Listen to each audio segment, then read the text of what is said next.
نظر کے لیے عربی زبان میں لفظ عین آتا ہے، العین، آن یعین سے ماخوذ ہے، اور یہ اس وقت بولتے ہیں جب کوئی کسی کو اپنی نظر لگا دیتا ہے۔ اس کی اصل حقیقت یہ ہوتی ہے کہ نظر لگانے والا کسی چیز کو پسند کرتا ہے، پھر اس کے نفس کی جو کیفیت ہوتی ہے، یعنی اس کے جو دل کی حالت ہوتی ہے، وہ اس کا پیچھا کرتی ہے۔ یعنی دیکھنے والا کسی چیز کو پسند کرتا ہے، اس کے دل کو اچھی لگتی ہے، اچھی لگنے کے بعد وہ اپنے دل میں کیا محسوس کرتا ہے؟ خوشی محسوس کرتا ہے، تعجب محسوس کرتا ہے، حسد محسوس کرتا ہے، دکھی ہوتا ہے، خوش نہیں ہوتا۔ تو یہ کیفیت اس نظر کے ذریعے اس چیز پر جا کر اثر انداز ہوتی ہے، اور اس کے مطابق اس کو پھر تکلیف پہنچتی ہے یا فائدہ ہوتا ہے۔ نظر کا اثر شعاع کی طرح ہے، جیسے سورج ہے تو سورج کی شعائیں ہوتی ہیں، ریز ہیں، وہ ہم تک پہنچتی ہیں تو وہ ہمارے جسم پر اثر کرتی ہیں۔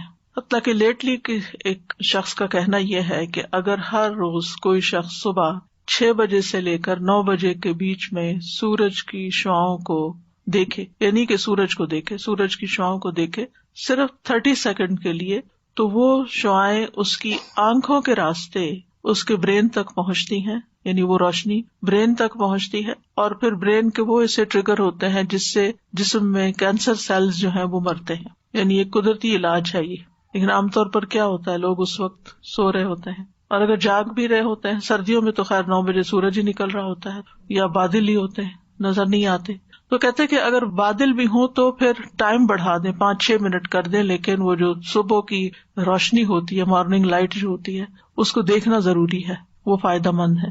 اب ہے تو وہ روشنی، لیکن وہ روشنی آپ کے اندر جا رہی ہے تو آپ کے اندر کو بھی متاثر کر رہی ہے، آپ کے لیے صحت کا باعث بن رہی ہے۔ تو اسی طرح جو چیزیں نگاہ کے ذریعے ہمارے جسم کے اندر جاتی ہیں، وہ چیزیں ہماری شخصیت پر، ہمارے جسم پر، ہماری روح پر، ہمارے دل پر اثر انداز ہوتی ہیں، اور ہم عام طور پر اس کو سمجھتے نہیں ہیں۔ تو نظر لگانے والے کی آنکھ سے ایسی شعاع نکلتی ہے، ایسی ریز نکلتی ہیں جو نشانہ بننے والے کو نقصان دیتی ہیں۔ اب تو آپ دیکھیں مائکرو ویو میں بھی چیز جل جاتی ہے، صرف کیا ہے اس کے اندر، کوئی آگ تو نہیں لگی ہوئی، ریز ہیں، انویزیبل ریز ہیں۔ اسی طرح پتھروں کو توڑنے کے لیے بھی بعض ریز استعمال ہوتی ہیں، جیسے گال بلیڈر کے جو سٹونز ہوتے ہیں ان کو لیزر کے ذریعے ریموو کیا جاتا ہے۔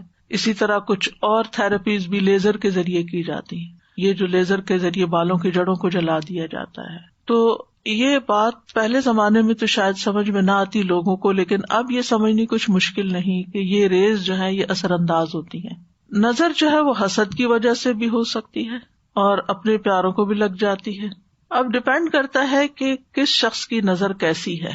کچھ لوگوں کی نظر میں زیادہ تاثیر ہوتی ہے، نظر کرم بھی کہتے ہیں نا، یعنی جہاں بری نظر ہوتی ہے وہاں اچھی نظر بھی ہوتی ہے، محبت کی نظر بھی ہوتی ہے، اور دوسرے کے ساتھ ایک احساس کی نظر بھی ہوتی ہے، کیئر کی نظر بھی ہوتی ہے، وہ بیمار کو فائدہ دیتی ہے۔ یعنی یہ نہیں کہ نظر صرف بری ہی ہوتی ہے، نظر اچھی بھی ہوتی ہے، لیکن جو شخص خبیث النفس ہوتا ہے، جو کسی کی خوشی پر، کسی کی نعمت پر خوش نہیں ہوتا، جو اللہ کی تقسیم پہ راضی نہیں ہوتا، اس کے اندر کی جو خباثت ہے اس کی نگاہوں کی ریز کے ساتھ دوسرے شخص کو متاثر کرتی ہے، اور جو شخص جتنا کمزور ہوتا ہے اتنا ہی پھر وہ وکٹم بن جاتا ہے۔ اسی لیے آپ دیکھیں کہ بچوں کو نظر زیادہ لگتی ہے، کیونکہ بچے ابھی کمزور ہوتے ہیں، ان کو نہیں پتا ایمان کیا ہے، ان کو نہیں پتا قرآن کیا ہے، ان کو ابھی کچھ پتا نہیں ہے، تو نہ وہ اپنے لیے کوئی دعائیں پڑھ سکتے ہیں اور نہ ہی وہ اپنے لیے کوئی دم کر سکتے ہیں۔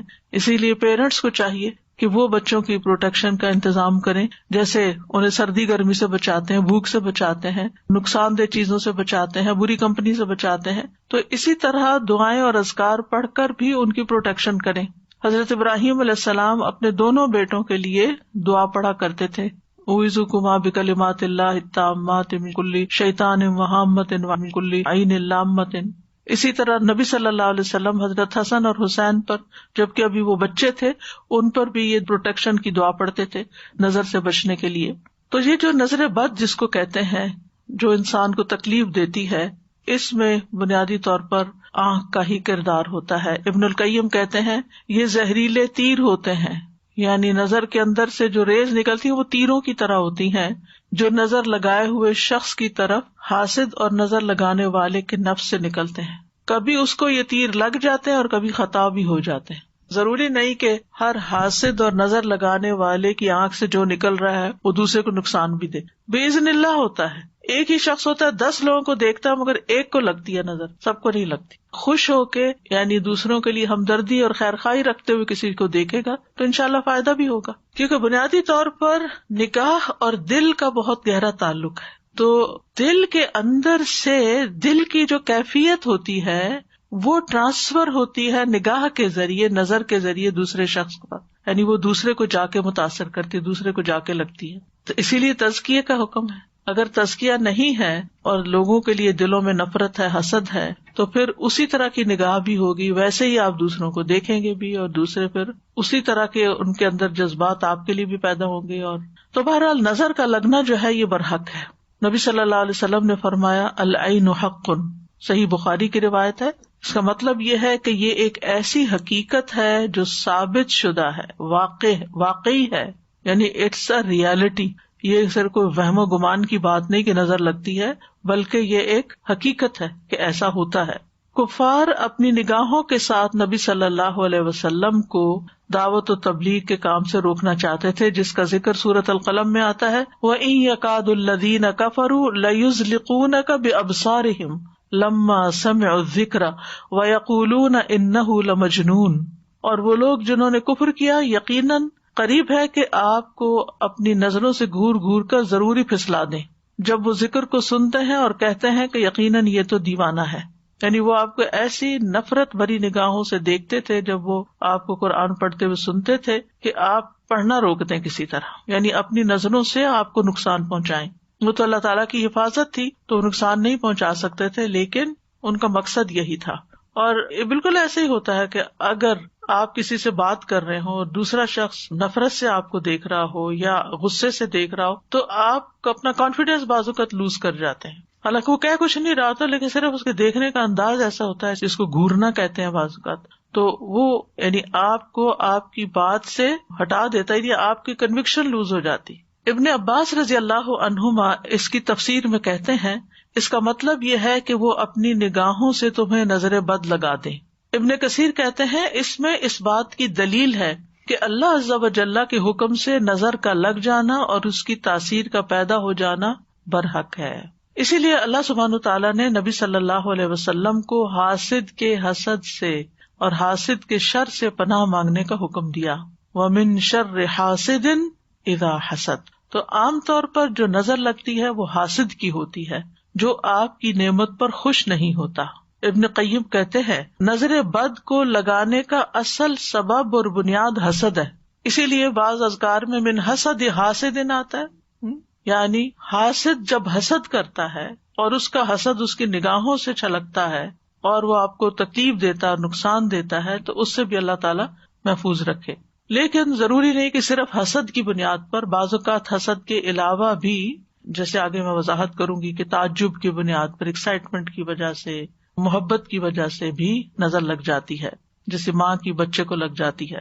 اور کبھی کسی انسان کی فطرت کی بنا پر, یعنی اس کے اندر جو ایک پوائزن ہے اوور آل لوگوں کے بارے میں, ایک تلخی ہے, ایک فطرت میں وہ بخیل ہے یا کسی کی خوشی پہ خوش نہیں ہوتا, تو اس کی نظر بھی لگ جاتی ہے. ضروری نہیں کہ وہ آپ کی جان پہچان ہو. مثلاً آپ ٹریول کر رہے ہیں, آپ نے کوئی اچھی جیولری پہنی ہوئی ہے, اچھے کپڑے پہن کے بیٹھے, اچھا سا بیگ لے کے بیٹھے ہوئے ہیں, اور دور کوئی سیٹ پر بیٹھا آپ کے ساری حال ولیے کا جائزہ لے رہا ہے اور اس کو بالکل اچھا نہیں لگ رہا یہ سب کچھ, کیونکہ اس کے پاس یہ سب نہیں ہے. حالانکہ آپ کے بیچ میں کسی قسم کا کوئی تعلق رشتہ نہیں ہے, لیکن وہ صرف اپنی فطرت کی بنا پر آپ کو اپنی نگاہوں سے ایک طرح سے تکلیف دے رہا ہے ان انٹینشنلی, یعنی وہ اپنی فطرت سے مجبور ہے, اس کی نیچر ہے یہ کہ جب وہ کسی کے پاس کوئی اچھی چیز دیکھتا ہے تو اس کو بہت برا لگتا ہے.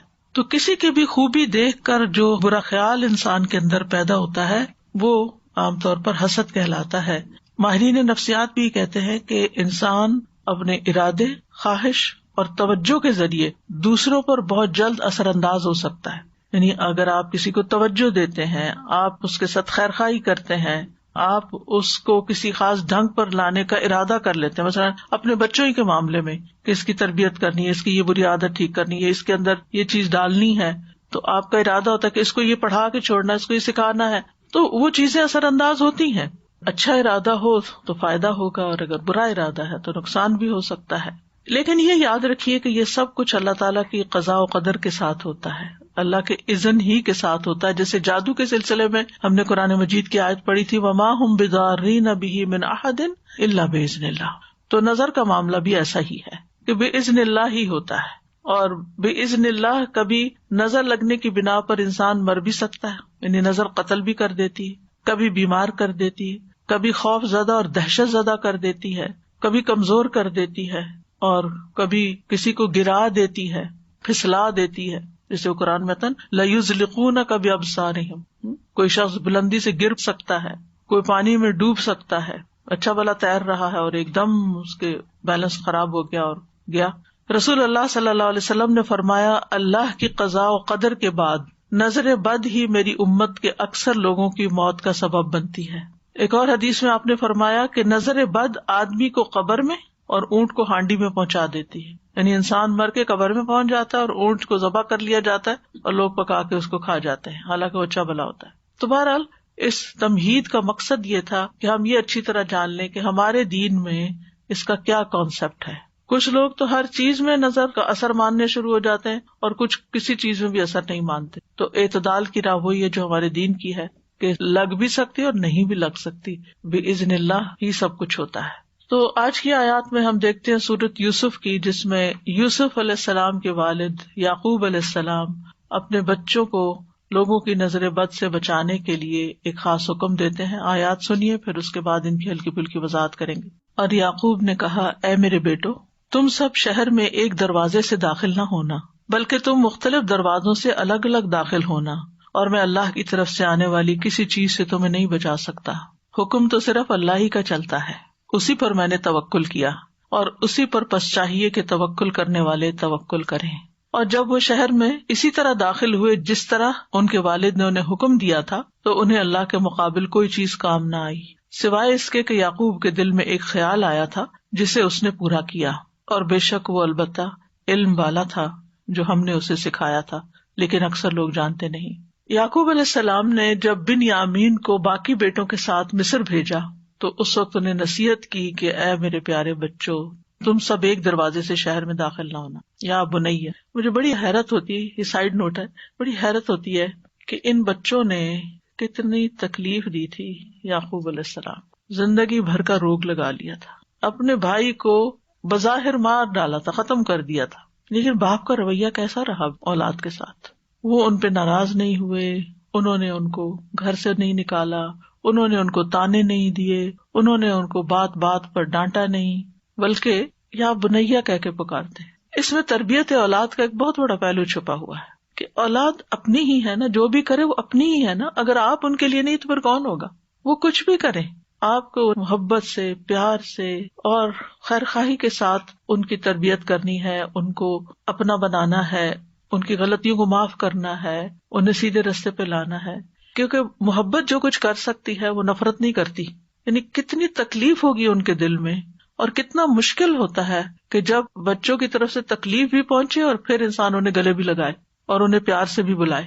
لیکن بہت سے والدین اس کی پرواہ نہیں کرتے، اور وہ اگر بچوں نے کوئی ایسا کام کر لیا ہے جو قتل سے بڑا کیا جرم ہو سکتا ہے، باقی جرائم تو اس سے چھوٹے ہی ہوتے ہیں، اگر انہوں نے کوئی ایسا کام کر لیا ہے تو اس کہتے ہیں ہمیں شکل نہ دکھاؤ، تم گھر سے نکل جاؤ، اور ڈسون کر دیتے ہیں، چھوٹی چھوٹی باتوں پر لڑنے مرنے پہ تیار ہو جاتے ہیں. ایسے بچوں کی زندگی حرام کر کے رکھ دیتے. تو بہرحال کہتے ہیں میرے پیارے بچوں، تم سب ایک دروازے سے شہر میں نہ جانا. انہیں پروٹیکٹ کرنے کے لیے سفر کرنے کا طریقہ بتا رہے ہیں، بلکہ مصر میں مختلف دروازوں سے ایک ایک دو دو کر کے داخل ہونا، تاکہ تم لوگوں کی نگاہ میں نہ ہو، تمہیں بری نظر نہ لگے. کیونکہ آپ کو پتا کہ فلسطین کے لوگ ویسے بھی کتنے خوبصورت ہوتے ہیں، اور پھر وہ سارے جوان لڑکے اور وہ سارے کے سارے ایک گروپ بن کے اگر ایک ہی جیسی شکلوں جیسے وہ داخل ہو رہے ہوں تو کوئی بھی دیکھے گا تو جو نظر موجب ہوتی، تعجب والی، حیرانگی والی، خوشی والی، وہ ان کو نقصان دے سکتی ہے. چونکہ وہ خوبصورت تھے، طاقتور تھے، مضبوط نوجوان تھے، تو انہیں ڈر تھا کہ نظر لگے گی. اور ساتھ ہی پھر کہا کہ میں اپنی اس تدبیر کے ذریعے اللہ کی قضاء و قدر کو نہیں ٹال سکتا. سبب اختیار کرنا ہمارا کام ہے، لیکن باقی پھر اللہ کے ہاتھ میں ہے. یعنی احتیاط تقدیر کی راہ میں حائل نہیں ہو سکتی. تمام فیصلے اللہ کے اختیار میں ہیں. اس میں کسی اور کا کوئی دخل نہیں ہے، اس لیے میں اس پہ توکل کرتا ہوں. تو ایسے تمام معاملات جن کے معاملے میں انسان کا دل چھوٹا ہوتا ہے، خوف ہوتا ہے، انسان کو چاہیے کہ تدبیر اختیار کرے اور باقی اللہ پہ بھروسہ کرے اور اپنا دل ہلکا کر لے. تو کہتے ہیں کہ تمام لوگوں کو بھی صرف اسی پہ بھروسہ کرنا چاہیے، یعنی وہ ساتھ دوسروں کو بھی سبق سکھا رہے ہیں. تو بہرحال یوسف علیہ السلام کے بھائی مصر پہنچ کر والد کی نصیحت کے مطابق مختلف دروازوں سے شہر میں داخل ہوئے، لیکن ہوا وہی جس کی کھٹک تھی ان کے دل میں کہ بنیامین کے ساتھ وہ واقعہ پیش آ گیا اور بنیامین کو انہیں وہیں چھوڑنا پڑا. وقال یا بنی لا تدخلوا من باب واحد وادخلوا من ابواب متفرقہ، اے بچوں ایک دروازے سے نہیں مختلف دروازوں سے داخل ہونا. وما اغنی عنکم من اللہ من شیء ان الحکم الا للہ علیہ توکلت وعلیہ فلیتوکل المتوکلون. یعنی انسان اپنا مطلوب اور مقصود توکل کے ذریعے حاصل کر سکتا ہے. وَلَمَّا دَخَلُوا مِنْ حَيْثُ أَمَرَهُمْ أَبُوهُمْ مَا كَانَ يُغْنِي عَنْهُمْ مِنَ اللَّهِ مِنْ شَيْءٍ. تو پھر جب وہ اسی طریقے پہ داخل ہوئے جس پہ ان کے والد نے انہیں گائیڈ کیا تھا، لیکن وہ تدبیر ان کے کام نہ آئی. إِلَّا حَاجَةً فِي نَفْسِ يَعْقُوبَ قَضَاهَا، مگر یہ ایک ضرورت تھی، ایک حاجت تھی، ایک تڑپ تھی جو یعقوب علیہ السلام کے دل میں تھی کہ جس کو انہوں نے پورا کیا تھا. یعنی ایک خیال تھا جو انہوں نے بیان کر دیا، اور ان کا خیال ایسا ویسا نہیں تھا. وَإِنَّهُ لَذُو عِلْمٍ لِمَا عَلَّمْنَاهُ، وہ ہمارے دیے ہوئے علم کی بنا پر صاحب علم تھا، اس نے علم کی بنا پر یہ بات کہی تھی.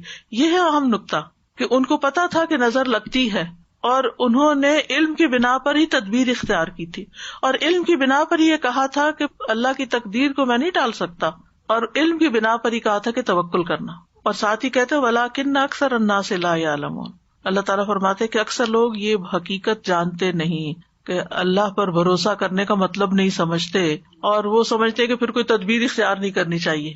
بھروسہ کرے لیکن اسباب بھی اختیار کرے. تو ان آیات سے جو بات خاص طور پر پتہ چلتی ہے وہ یہ ہے کہ نظر بد کا وجود ہے، اور اس سے بچنے کے لیے اسباب اختیار کرنے چاہیے، تقدیر پر بھی یقین رکھنا چاہیے، خالص توحید کی طرف توجہ دینی چاہیے. وما اغنی عنکم من اللہ من شیء، میں پیغمبر ضرور ہوں لیکن اللہ کے فیصلے میرے ہاتھ میں نہیں ہیں، اللہ کی تقدیر سے میں تمہیں نہیں بچا سکتا. سبحان اللہ، پیغمبر کہہ رہے پیغمبر نہ دنیا میں لوگوں کو برے انجام سے بچا سکتے ہیں اور نہ آخرت میں بچا سکتے، ان کا کام پیغام پہنچانا ہے بس. اور زندگی کا ایک اہم اصول ہمیں پتہ چل رہا ہے کہ اگر ہمیں اپنے روزمرہ کی زندگی میں کسی چیز کا خطرہ محسوس ہو رہا ہو تو اس کے بارے میں ہمیں محتاط رہنا چاہیے، لیکن اس کے ساتھ ساتھ زندگی روکی تو نہیں جا سکتی. احتیاط کا مطلب سفر روک دینا نہیں ہوتا. مثلاً آپ کو کہیں پہنچنا ہے اور آپ کو ڈرائیونگ کرنی ہے اور آپ کو ڈر بھی لگتا ہے کہ کہیں ایکسیڈنٹ نہ ہو جائے، تب آپ کو میں احتیاط کر رہی ہوں، گھر میں بیٹھ رہی ہوں کہ ڈرائیو کیا تو ایکسیڈنٹ ہو سکتا ہے اس لیے میں نہیں نکل رہی. نہیں، آپ احتیاط کریں لیکن اپنا کام بھی کریں اور پھر معاملہ اللہ کے سپرد کر دیں. تو بہرحال یہ تھا نظر بد کے بارے میں قرآن سے جو حکم ہمیں ملتا ہے یا واقعہ ہمیں ملتا ہے، اور اسی طرح جو نبی صلی اللہ علیہ وسلم کے ساتھ کفار معاملہ کر رہے تھے. تو ان ساری باتوں سے یہ پتہ چلتا ہے کہ بہرحال نظر بد کا ایک وجود ہے اور یہ لوگوں پر اثر انداز ہوتی ہے. اب اس کی کچھ قسمیں ہیں. پہلی ہے مخلوق کے اعتبار سے نظر کی اقسام. مخلوق کے اعتبار سے جس میں انسانوں کی بھی نظر لگتی ہے، جنوں کی بھی لگتی ہے، جانوروں کی بھی لگتی ہے. جی، انسانی نظر، جناتی نظر اور حیوانی نظر. انسانی نظر میں ام سلمہ سے مروی ہے کہ ان کے گھر میں ایک لڑکی دیکھی گئی جس کے چہرے پہ کالے دھبے پڑ گئے تھے. تو نبی صلی اللہ علیہ وسلم نے دیکھ کے فرمایا اس پہ دم کرو کیونکہ اسے نظر لگ گئی ہے، یعنی اس کا رنگ خراب ہو گیا ہے. پھر جنات کی نظر، جیسے انسان نظر لگاتے ہیں ایسے جن بھی انسانوں کو دیکھتے ہیں. انہم یراکم هو وقبیلہ من حیث لا ترونہم، ہم انہیں نہیں دیکھ سکتے، وہ ہمیں دیکھ رہے ہوتے ہیں. اسی لیے جب آپ واش روم جاتے ہیں تو اس وقت بھی دعا پڑھ کے جاتے ہیں، کپڑے بدلتے ہیں، بسم اللہ پڑھ کے بدلتے ہیں تاکہ ان کی نظر آپ کے ننگے جسم پر نہ پڑے. تو یہ جو حدیث ہے نا حضرت ام سلمہ والی، اس میں صفعۃ کا لفظ آتا ہے. صفعۃ کا معنی ہوتا ہے نظرۃ من الجن، جنوں کی نظر، یعنی اس بچی کو جنوں کی نظر لگی ہوئی ہے. یہ تو آپ کو معلوم ہے نا کہ بعض جن انسانوں پہ عاشق ہو جاتے ہیں، ان کے پیچھے پڑ جاتے ہیں، ان کو نقصان دیتے ہیں وغیرہ وغیرہ. تو اس سے پتہ چلتا ہے کہ جنات بھی نظر لگاتے ہیں اور ان کی نظر انسانوں کی نظر سے بھی زیادہ سخت ہوتی ہے. ابو سعید خدری رضی اللہ عنہ کہتے ہیں کہ رسول اللہ صلی اللہ علیہ وسلم جنوں اور انسانوں کی نظر بد سے پناہ مانگا کرتے تھے، یہاں تک کہ معوذتین نازل ہوئی. جب یہ نازل ہوئی تو آپ نے انہیں پڑھنا شروع کر دیا اور ان کے علاوہ باقی چیزیں چھوڑ دی، یعنی نظر کے لیے. حسد، نظر، جادو، سب شر کے بچنے کے لیے. میں سوچتی ہوں ہمارا دین اتنا خوبصورت ہے، لیکن مشکل یہ کہ ہم اس پر عمل نہیں کرتے اور مصیبت کا شکار رہتے ہیں. ہم سب جانتے ہیں نا کہ ہر نماز کے بعد معوذتین پڑھنی چاہیے. کتنے لوگ پڑھتے ہیں؟ یہ نہیں سو مجھے حساب نہیں دینا، لیکن کہنے کا مطلب یہ ہے کہ ہمارے مسلمانوں میں سے کتنے لوگ اس کا اہتمام کرتے ہیں. اگر پڑھ لی ایک دو میں کے بعد پڑھ لیا، اب اسی وقت جلدی ہے، بھائی اٹھتے اٹھتے چلتے چلتے بھی پڑھ لو. اگر آپ کو جلدی کچن میں ہی جانا ہے، وہ گھر سے نکلنا ہے، تو اس کو چھوڑو نہیں. 1-1.5 منٹ لگتا ہے، کچھ بھی نہیں دیر لگتی. لوگ بڑے بڑے وظیفے کرتے 1000 دفعہ یہ پڑھ لو، 1.25 دفعہ فلاں تسبیح کر لو.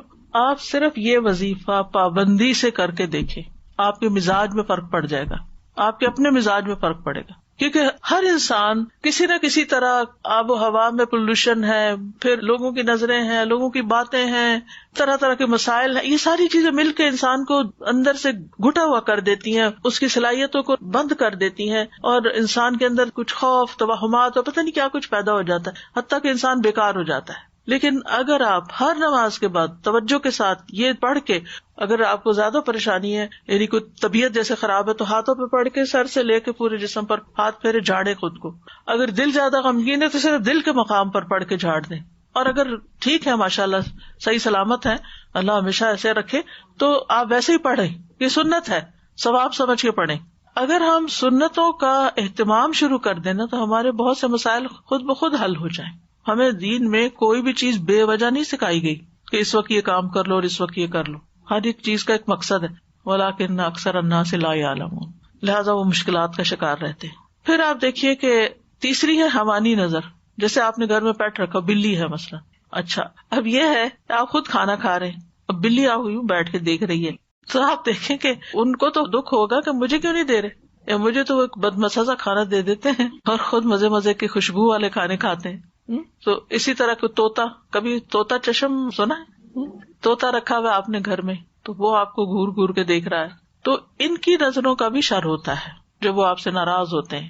مرغیاں رکھی ہوئی ہیں یا اور اسی طرح کے جانور ہو سکتے ہیں، تو ان سب کو بھی خوش رکھنا اور ان کے بھی شر سے محفوظ رہنا جو ہے وہ بھی ایک کام ہوتا ہے. کچھ لوگ کتا پال لیتے. ہم نے کبھی سوچا کہ کیوں منع کیا کہ کتا اندر نہ رکھو؟ کوئی وجہ ہوگی نا، کوئی اس کا نقصان یا شر ہوگا نا جس کی وجہ سے ہمیں منع کیا گیا. لعاب دہن کا تو ہم سب کو پتا ہی ہے کہ اس کے اندر ایسی چیزیں ہیں کہ جو نقصان دیتی ہیں، لیکن اس کے علاوہ اس کی نگاہوں کا بھی شر ہو سکتا ہے، اور یہ بھی اس کی فطرت کے ہو سکتا ہے کسی وقت وہ غصے میں آ جائے اور آپ ہی کو چیٹ پھاڑ کرے. تو یعنی کہ آرگیومنٹ ہر وقت نہیں کرنی چاہیے، یہ کیوں منع کر دیا، ہمارے دین میں تو یہ بھی منع ہے اور وہ بھی منع ہے، زندگی مشکل ہے. بھائی کوئی تمہارے ہی فائدے کے لیے منع ہے، جو چیزیں منع ہے ان کو اللہ نے اس لیے نہیں بنایا کہ تم اپنے گھر میں رکھو ان کو، انہیں کسی اور کام کے لیے بنایا. بہرحال تو دوسرا ہے تاثیر کے اعتبار سے نظر کی اقسام، جس میں ایک خوشی یا تعجب والی نظر ہوتی ہے. جیسے آپ اپنے بچے کو دیکھتے ہیں کہ ماشاءاللہ بہت اچھا ہے، پیارا ہے، اور آپ کی ہر بات مان لیتا ہے، نماز بھی پڑھ لیتا ہے اور بھی کام کرتا جا رہا ہے، تو آپ بہت خوش ہو جاتے ہیں اس سے. اور یکا یک بگڑ کے بیٹھ جاتا ہے، نمازیں چھوڑ دیتا ہے، غلط سلط کام کرنے لگتا ہے، تو آپ کو سمجھ نہیں آتی کہ اس کو کیا ہو گیا. کئی ماؤں کو آپ نے کہتے ہوئے سنا گا یہ میرا بچہ سب سے شریف بچہ تھا اور یہی مجھے سب سے زیادہ ستا رہا ہے. تو اس میں ایک وجہ ہو سکتی ہے کہ یعنی نظر لگی ہوئی، اور آپ ہی کی اپنی لگی ہوئی. وہ حسد کی نظر نہیں ہوتی، وہ پیار کی نظر اور تعجب کی نظر، خوشی کی نظر. کیونکہ آپ نے جب دیکھا تو اللہ کا نام نہیں لیا، بارک اللہ نہیں کہا، کوئی دعا نہیں دی، الحمدللہ نہیں کہا. کیونکہ جب ہمیں نعمتیں اوپر تلے ملنے لگتی ہیں نا، تو ہم سمجھتے ہیں کہ یہ ہماری کوششوں کا نتیجہ ہے، یا ہمیں الحمدللہ کہنے کی توفیق نہیں اس وقت ہوتی، یا بارک اللہ نہیں کہتے، یا لا حول ولا قوت، ماشاء اللہ نہیں کہتے. وہ باغ والے کا قصہ سورۃ الکہف میں آتا ہے نا، تو اللہ تعالیٰ فرماتے ہیں وَلَوْلَا إِذْ دَخَلْتَ جَنَّتَكَ قُلْتَ مَا شَاءَ اللَّهُ لَا قُوَّةَ إِلَّا بِاللَّهِ إِن تَرَنِي أَنَا أَقَلَّ مِنْكَ مَالًا وَوَلَدًا.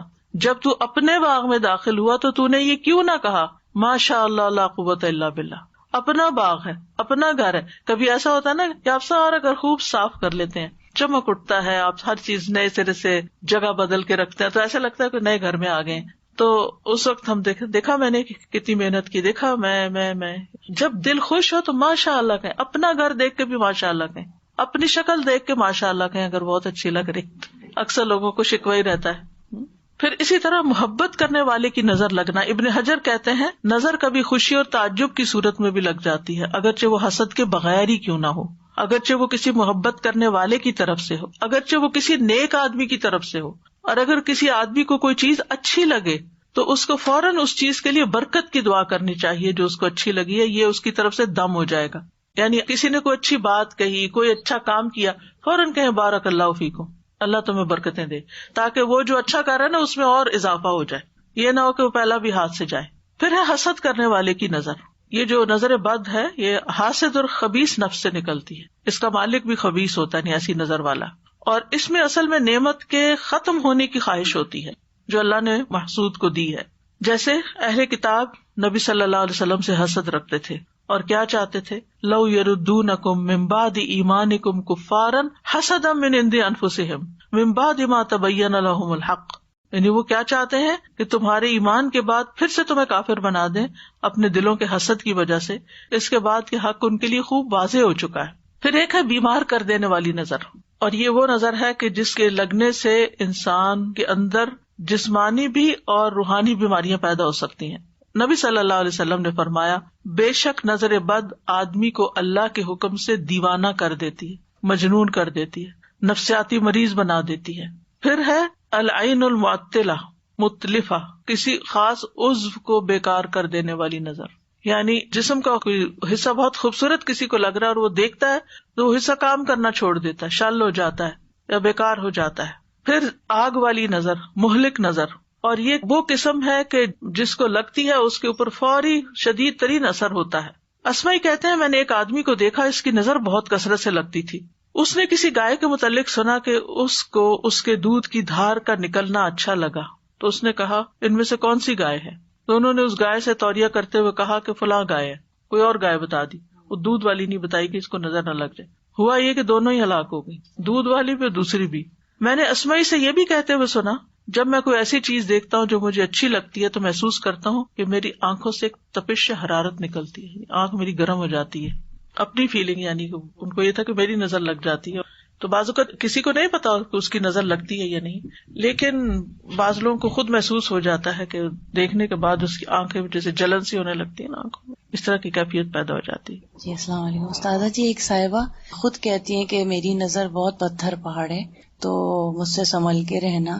تو ریئلی ان کو دیکھ ان کو فیل ہوتا ہے، بلکہ جب وہ کچھ بھی ایسے دیکھتی ہیں سب نے محسوس کیا کہ نظر لگتی ہے ان کی، کیونکہ ان کے یہاں ایک ایکویریم تھا اور وہ فش بہت پھل پھول رہی تھی اچھی بہت. تو کہنے لگی کہ میں نے اس کو بولا بس تم جو ہے نا بہت کھا لیا تم بہت زیادہ اچھی ہو رہی ہے تو صبح مر جانا. اور یقین کریں وہ صبح میں فش ختم ہو گئی. اور ایک دن وہ آئی اور انہوں نے کہا وہ تمہارے گلاس کتنے پیارے ہیں، لیکن ماشاءاللہ نہ میں کہہ سکی، بھول گئی. اور تو صبح میں وہ دونوں گلاس جب ڈش واشر سے نکالے اسی کونے سے جہاں انہوں نے کہا تھا نا اس کے کونے کتنے پیارے ہیں جو اوپر کی، وہ دونوں ٹوٹے ہوئے تھے. تو ماشاء اللہ کہنا بہت بہت ضروری، اگر وہ نہیں کہہ رہی تو خود کہنا ضروری ہے. ماشاءاللہ. اب نظر لگنے کی وجوہات کیا ہوتی ہیں؟ پہلی بات یہ کہ جو کچھ ہوتا ہے اللہ کے حکم سے ہوتا ہے. ان الحکم الا للہ. اللہ سبحانہ تعالیٰ نے چونکہ یہ زندگی، یہ دنیا آزمائش کے لیے بنائی ہے، تو جس طرح اور چیزیں کچھ ہمارے لیے بیماری کا باعث بنتی ہیں، وائرسز ہیں، بیکٹیریاز ہیں، جراثیم ہیں، ایسے ہی یہ چیز بھی امتحانوں میں سے ایک امتحان ہے، اللہ کے لشکروں میں سے ایک لشکر ہے. پھر اسی طرح یہ یاد رکھنا چاہیے کہ ما اصاب من مصیبت الا باذن اللہ، اللہ کے اذن سے ہی مصیبت آتی. پھر یہ کہ یہ تقدیر میں تکلیف لکھی ہوتی ہے، اس کا سبب بن جاتا ہے کوئی. نبی صلی اللہ علیہ وسلم نے فرمایا نظر لگنا برحق ہے، اگر کوئی چیز تقدیر پر غالب آ سکتی تو وہ نظر بد ہے. ایک وجہ یہ بھی ہے کہ انسان کی زندگی میں اذکار اور تلاوت اور اللہ کے نام کی کمی ہوتی ہے. ابن قیم کہتے ہیں کہ نظر بد ایک قسم کے تیر ہوتے ہیں جو محسود اور معیون کی طرف حاسد یعنی حسد کرنے والے اور نظر لگانے والے کے نفس سے نکلتے ہیں. کبھی ان کا نشانہ لگ جاتا ہے، کبھی خطا ہو جاتا ہے. پھر اگر یہ تیر اس کو ننگا پاتے ہیں، اس پر کوئی بچاؤ کا سامان نہیں، یعنی اذکار وغیرہ کی کوئی لیئر نہیں، اور یہ کہ صبح شام کے اذکار کی حفاظت کرنے والا نہیں، تو تیر اس کو لگ جاتا ہے اور اس پر اثر انداز ہو جاتا ہے. پھر اسی طرح یہ ہے کہ بعض اوقات اذکار وغیرہ پڑھنے کے باوجود بھی نظر لگ جاتی ہے، اور وہ انسان کا امتحان ہوتا ہے، تقدیر ہوتی ہے، آزمائش ہوتی ہے. اب اس کی علامات کیا ہوتی ہیں؟ کچھ تو جسمانی عوارض ہوتے ہیں، یعنی بیماریاں ہوتی ہیں، جیسے چہرے پہ دھبے پڑ جانا. وہ حضرت ام سلمہ والی حدیث میں جس بچی کے چہرے پر دھبے تھے سیاہ، تو نبی صلی اللہ علیہ وسلم نے اس کے لیے دم کرنے کا کہا. پھر بلا وجہ رونا آتے جانا، جیسے بچے بلا وجہ روتے چاہتے روتے، انہیں اٹھا رہے ہیں، بہلا رہے ہیں، کھلا رہے ہیں، پلا رہے ہیں، کچھ دے رہے ہیں، ان کو اثر ہی نہیں. اللہ اکبر. شاید آپ کو بھی کبھی یہ واقعہ پیش آیا ہو. بڑا بھی ہو سکتا ہے نا، بے وجہ رونا آتا چلا جاتا ہے، ہوتا ہے نا. یہ جو بچوں کا بلا وجہ روتے جانا ہے، اس کی دلیل یہ ہے کہ ایک مرتبہ نبی صلی اللہ علیہ وسلم تشریف لائے تو ایک بچے کے رونے کی آواز سنی. فرمایا یہ بچہ کیوں رو رہا ہے؟ کیا تم نے اس کو نظر بد کا دم نہیں کروایا؟ یعنی اس کو نظر لگی ہوئی ہے اس لیے رو رہا ہے. پھر بچوں کا کمزور ہو جانا، سب کچھ کھا رہے ہیں پی رہے ہیں، بڑھ ہی نہیں رہے. آپ صلی اللہ علیہ وسلم نے اسما بنت امیس سے کہا کیا بات ہے، میں اپنے بھائی یعنی جعفر کے بیٹوں کے جسموں کو دبلا پتلا دیکھتا ہوں، کیا انہیں فقر و فاقہ رہتا ہے؟ انہوں نے کہا نہیں، بلکہ انہیں نظر بد بہت جلد لگ جاتی. آپ نے فرمایا انہیں دم کرو. انہوں نے آپ کے سامنے چند کلمات پیش کیے تو آپ نے فرمایا انہیں دم کرو. نہیں ٹھیک ہے، یہ پڑھ کے دم کر دو. پھر اسی طرح بعض اوقات گرنا اور پھسلنا، یعنی آپ چل رہے ہیں ٹھیک ٹھاک چل رہے ہیں، جیسے اس دن کسی بہن نے کہا تھا کہ ان کا پاؤں فریکچر ہو گیا تھا چلتے چلتے، یا اسی طرح انسان گر پڑتا چلتے ہوئے، یا اوپر سے پھسل جاتا ہے، یا کوئی بھی ایسی وجہ بھی بن جاتی، یعنی ٹھیک چل رہا ہوتا ہے معاملہ اور اچانک بے وجہ کوئی ایسی مصیبت آ پڑتی ہے. رسول اللہ صلی اللہ علیہ وسلم نے فرمایا بے شک نظر آدمی کو دیوانہ کر دیتی ہے اللہ کے حکم سے، حتیٰ کہ کبھی ایسا ہوتا ہے کہ وہ اونچی جگہ پر چڑھتا ہے پھر وہاں سے گر پڑتا ہے. ابن عباس کہتے ہیں نبی صلی اللہ علیہ وسلم نے فرمایا نظر کا لگ جانا برحق ہے اور یہ اوپر چڑھنے والے کو پھسلا دیتی ہے. کبھی جان خطرے میں پڑ جاتی، شدید بیماری لاحق ہو جاتی ہے. عبداللہ بن عامر کہتے ہیں کہ عامر بن ربیعہ اور سہل بن حنیف دونوں غسل کرنے کے ارادے سے نکلے. وہ کوئی اوٹ تلاش کر رہے تھے کہ چھپ کے ذرا نہا لیں. سہل نے اون کا جبہ اتارا.